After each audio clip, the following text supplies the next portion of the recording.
iPhone လေးရဲ့ Dynamic Island မှာပေါ်နေတတ်တဲ့အစိမ်းရောင်ဆက်လိမ်မော်ရောင်ဆက်လေးတွေကဘာတွေလဲ။ဘာကြောင့်ပေါ်နေရလဲ။ဒီနေ့မှာတော့ကိုယ့် iPhone ရဲ့ Dynamic Island မှာရံဖန်ရံခါပေါ်လာတဲ့အဆက်လေးတွေအကြောင်းကိုပြပြပေးသွားမယ်နော်။ Apple ကနေထည့်သွင်းပေးထားတဲ့ Secret Spy Data လို့ခေါ်တဲ့လုံခြုံရေး feature တစ်ခုဖြစ်ပြီးကိုယ့်ရဲ့ဖုန်းကိုကိုယ်တိုင်မသိလိုက်ပဲဘယ် app တွေကခိုးပြီးသုံးနေလဲဆိုတာကိုပြပြပေးသွားမှာပါ။ Green dot အစိမ်းရောင်အဆက်လေးပေါ်နေမယ်ဆိုလို့ရှိရင်တော့ဖုန်းရဲ့ camera ကိုလက်ရှိအသုံးပြုနေရလို့ဆိုလိုတာပါ။ camera အသုံးပြုလို့ရတဲ့ application အတိုင်းအတွက်ပြပေးမှာဖြစ်ပါတယ်။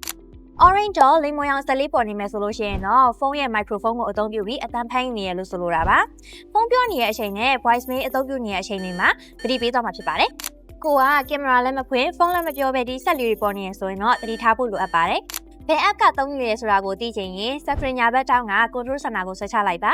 အပေါ်ဆုံးမှာဘယ် app က camera mic ကိုသုံးနေလဲဆိုတာကိုတွေ့ရမှာဖြစ်ပါတယ်မိမိကိုယ်တိုင်အသုံးပြုနေရင်တော့ကိစ္စမရှိပေမဲ့ကိုယ့်ရဲ့ privacy ကိုမပေါက်ကြားစေချင်ဘူးဆိုလို့ရှိရင်တော့ဒီအဆက်လေးတွေကိုမကြာခဏသတိထားကြည့်ဖို့လိုရနော်